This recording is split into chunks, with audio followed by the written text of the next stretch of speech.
Hello YouTubers, welcome back to yet another Tesla electric car video with me, Adam Well Informed. Are you considering a Tesla Model 3 and want an owner's perspective of 2 whole years worth of ownership? Did you know it cost me £764 to own and operate my Tesla Model 3 in its second year? Well, this is just a small segment of what I will be covering today. I bought this vehicle from new just over 2 years ago, but flashing back prior to my purchase, I was probably in a similar position like you are today. I drove a 1.2 petrol hatchback and we needed something a little bigger as our sole and primary family car. And pretty much like every Tesla owner or aspiring owner, I ended up watching countless YouTube videos and instantly this car and Teslas in general just stood out from the crowd with technology and safety at the heart of its offering. It ticked a lot of boxes for us, and overall it looked like a real interesting concept and something wildly refreshing to its rivals. The starting price was fairly high at the time, and in the end I justified that with the cheaper annual running cost predictions. £764 over the past year for electric, maintenance, tax and everything. But even before I hit purchase, I was equally still hesitant. To combat that, I always found owner reviews way more informative and more rounded in their findings. The longer the term of ownership, the more it had to offer on longevity and expectations, especially when it came to maintenance and reliability. Press reviews mostly tend to be rehashed of specs, which serves a purpose, but when you want a more knuckle down review without the politics, owner reviews just seem to hit the spot. You know what I mean? Anyway, hands up, there may be some bias in doing this review as an owner because I own the car, but then again, just because I own the car doesn't mean necessarily that I enjoy it. So before I get any further in this video, I do want to be super clear and upfront with you that this review is mostly positive. I have had a couple of issues to date that I will discuss together with some awful bad luck, but I'm a reasonable person and I think my previous reviews are pretty fair and hopefully any existing owners will agree with my conclusion at the end. So don't expect nitpicking, but it will be reasonable when it comes to issues. I will be covering if my Model 3 performs its primary function as a sole family car, any concerns or maintenance issues that I've dealt with, how my paintwork is holding up without paint protection, and what 100% charge looks like with my Tesla Model 3 SR Plus after 24 months. This should hopefully give you a true reflection as to my thoughts and feedbacks at this very milestone. So if this video sounds like a fascinating insight, as always buckle up, hit that like button to show me some of your virtual love and support for Tesla and EVs, hit the subscribe button so you can continue on this Tesla EV journey with me, and finally hit the notification bell so you're notified of all my upcoming electric car videos as soon as they're available. That was a fairly big intro, so I just want to highlight some key positives that directly influence my conclusion the most, followed by maintenance concerns, then paintwork coverage, rounding up with 100% charge figures before concluding the video. So there are a lot of things about this video that makes it so goddamn great to own. But if I was to highlight and summarize the main contributing factors, hands down I'd say it has to be connectivity, software and the supercharging network. Back when I purchased my Tesla, if you wanted an electric car, there were options, but nothing really packed all these features at such a price point. Even if you compare the 2023 Tesla Model 3 versus electric cars today, yes, there is thankfully more choice for consumers, and I'm very much grateful for that because the reality is that not everyone will want a Tesla for one reason or another, but the advantages of owning a Tesla from 2020 still remain over its alternatives, and in fact, even today, in my opinion, that gap has probably grown further than shrunk. So what do you mean by that, Adam? Well, take software updates. My car has received so many free software updates. It's added value from convenience to vehicle performance and efficiency. If we look at the most recent software update, it's not necessarily the most sexiest of updates that you want to bang your chest at, but Tesla can reliably roll out update after update, week to week, month to month, whenever it desires. And that consistently chips away at gains month after month. So much that you forget your own petrol car received 0 updates over a like-for-like time period. This vehicle has grown in performance, efficiency, convenience and intelligence. And to bring this to life a little bit more, as part of my last update, I got a more efficient supercharging performance, and that effectively translates into a more effective charging curve, and that makes supercharging sessions quicker than before. They even introduced a monotone sound notification just a few weeks back to alert you when a traffic lights are turned green, just in case you weren't paying attention. Finally, I literally just used the door latch button from the smartphone app because my handle was literally frozen and I could not get in. These are free updates and they don't require hours upon hours on the driveway to install. And they definitely don't require service centre appointments either. It's like a fine wine. It gets better somewhat with age.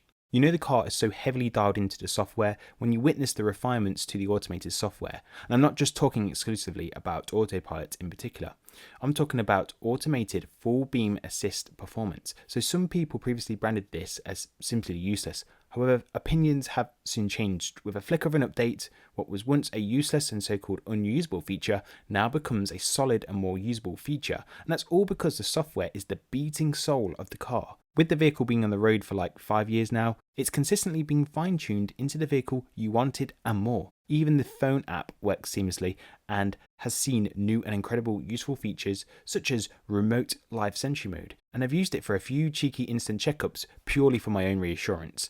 I've also used it as a home surveillance system at times when I've just heard a suspicious noise outside and don't necessarily want to peek out the window.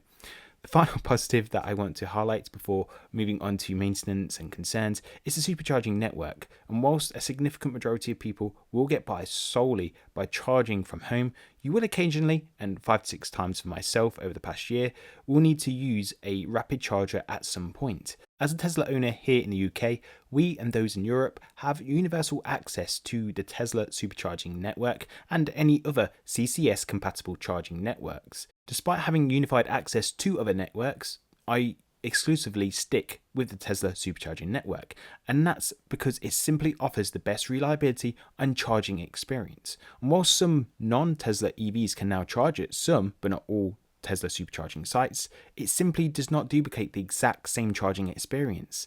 This isn't a copy and paste job.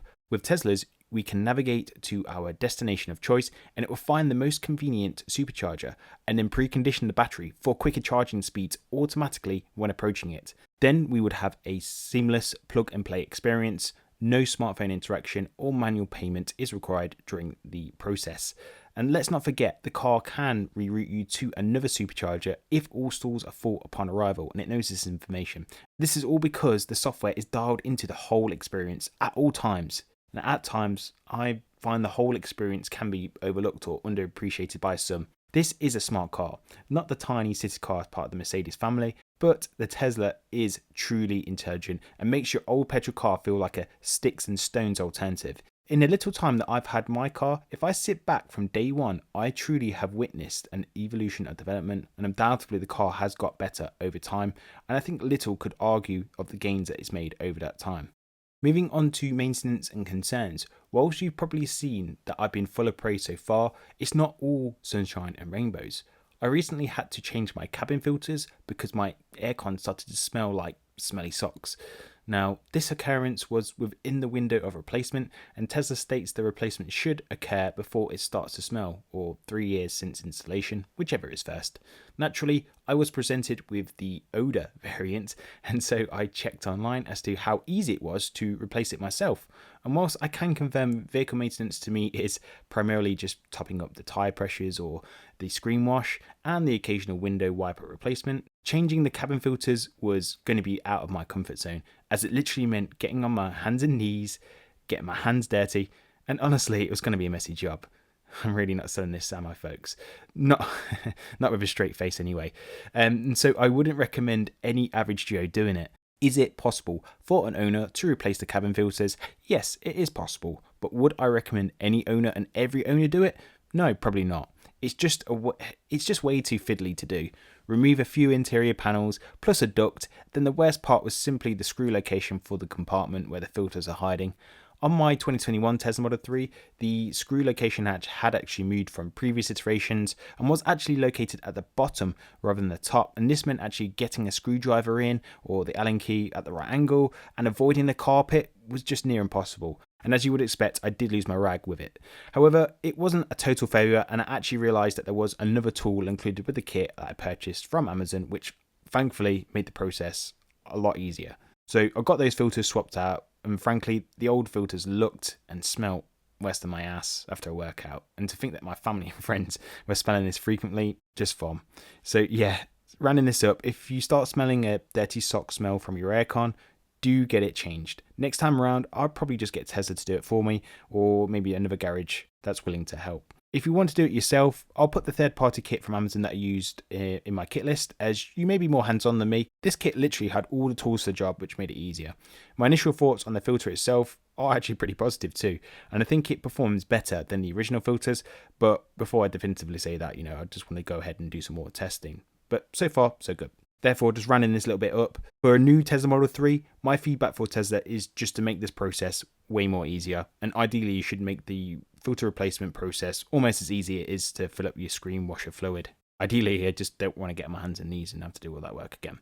Otherwise, maintenance-wise, that was all that was required over the year from year 1 to date anyway. I did have a faulty boot for which was covered under warranty, and I'll pop that video on the screen now if you want to learn a little bit more about that. Otherwise, no braking issues to report. Tyre wear is still within respectable levels. However, I believe these will probably make it past winter and may need replacing before I reach year 3. I'm hoping that they will achieve around 25,000 miles at the very least. Time will tell, but at 25,000 miles, that's a respectable amount before needing replacements, if I say so myself. My only concern to share is simply other people. I'm not afraid of the performance or the maintenance issues, as the car is still under warranty, even the motor and battery still has 6 years warranty and many more miles remaining. But the most damage my car has received to date is simply through others. My car has been driven into twice and door dinged, thankfully nothing serious, but still serious enough to require minor cosmetic attention. I've spoken about these events before, however, I am more on edge about others damaging my vehicle than I am of my vehicle breaking down for some mechanical reason. The car runs super smooth like it did from day one, and I haven't noticed a change in performance or even noticed the motor getting noisier as you would do with an aging petrol car. Hand on heart, I've not actually noticed any difference on that front. Paintwork wise, from watching previous owner reviews, I was naturally a little bit nervous about the paintwork holding up. However, I don't feel like it's deteriorated any more so than my previous cars. It has a few stone chips in the paintwork, but thankfully it's relatively scratch free actually. The white paintwork and a good home washing system have made micro scratches very difficult to locate and see. I only have 2 wear and tear marks, should we say, the first being a form of a light scratch on the door. It's very subtle and hardly noticeable, and I suspect a zip from either a bypasser's bag or a coat has maybe caught the car. Maybe even some T-cut could remove it, as it feels more like a layer on the top than a removal of paint. But this isn't the worst mark on the car, and that's actually located towards the underside of the car. And this is actually a small straight cut, and whilst it may look serious, frankly, if the vehicle wasn't freshly washed like it is here, then it's totally not noticeable. Just the location of it, you have to get the angle just right to see the scratch cleanly, and then it's camouflaged or obscured by dirt or mud. The reality is no one actually sees it, and if you are wondering how this one occurred, I believe I ran over some debris on the motorway, unintentionally of course, and that just unfortunately caught the underside on the way out. I'm really just grateful that it wasn't much worse than what it was. So the final section before my conclusion, I just want to document what 100% charge looks like after 2 years ownership. So my Tesla Model 3 is a 2021 SR Plus, and it's one of the last few that is the most efficient Teslas produced to date. The battery pack is the high energy dense version, similar to those seen in the long range performance Model 3 today. It's just a smaller capacity. This is not the more hard wearing LFP Model 3 that you can buy today. EPA wise, its range was rated at around 263 miles. And if you're wondering why I'm quoting EPA miles rather than WLTP miles, it's because the miles remaining clock on the onboard computer works on the US cycle system. So considering it should have been 263 miles 2 years ago and over 16,000 miles ago, how much do you think remains today? 250, 240, 230? Get a figure in mind and let me know if you guessed it right in the comment section below.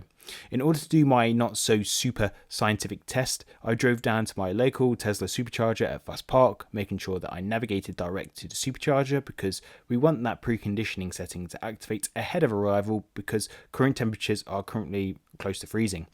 Preconditioning will be a godsend for charging speeds. Anyhow, we arrive, we plug in, wait, and wait, wait, and wait, and wait. For those not aware, 0 to 80% achieves a much quicker charging speed than 80 to 100%, to the point where it can actually take just as long to get that final 20% as it is to go from 0 to 80. To cut a long story short, the final 15 to 20 minutes dripped and drabbed around a few kilowatt hours here and there until, holy smokes, it was done. 100% rated charge materialized into 229 miles.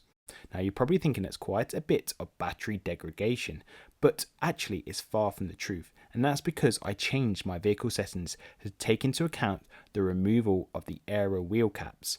Here on the screen you can see that updating the setting has a direct effect in predicting the vehicle's range. Now, I don't know the exact science between the difference, however, I understood that by utilising the aero caps, that comes as standard with the 18-inch wheels. Tesla quotes that it increases efficiency by around 10%. So if we work backwards and minus roughly 10% from 263, we should see a 100% charge figure of around 236 miles.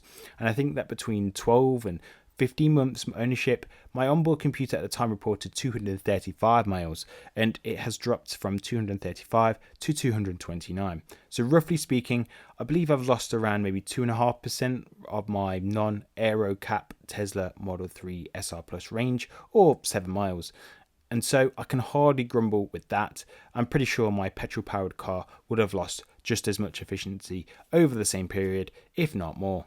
So to summarise and conclude my Tesla Model 3 review, do I have any regrets after 2 years ownership of my rear-wheel drive Tesla Model 3? This car, thanks to software and technology, has removed so many stressful barriers from the driving experience, like lost keys and having the ability to check if the vehicle is locked from a remote location. It's one of the safest rated vehicles to protect my family in the worst case scenario. This vehicle was exactly the right choice for me and my family without a doubt. Everyone's opinion on what they require from a vehicle is unique to them, but as our sole car, this does everything we need to. Range-wise, all year I've stretched a full charge maybe just a handful of times. All it takes is a little planning via the integrated sat-nav or utilise a better route planner, and you can see my SR Plus vs Long Range Model 3 video for more details on that. But the overall driving experience is just a real pleasure to drive. And from my ownership experience, it's not hard to see why the Tesla Model 3 is loved by so many owners, and it's the benchmark vehicle when it comes to transitioning to an electric vehicle. And let's not forget, the experience is only improving, the supercharger network is expanding, and software is enhancing the ownership experience. And it definitely helps those owners that have a tendency to get bored of cars quickly. And you guys know exactly who you are. Well, that's it from me. What did you guys think to my review? Did it help you today? If you got this far in the video, you must have as much passion for the Model 3 as I have. If you did get this far in the video, do drop me a comment of owner reviews are the one, and I'll give you a cheeky thumbs up for the support. Don't forget to subscribe, like, share the video with your friends and family, and thanks for tuning in, and I'll see you in the next one. Ciao.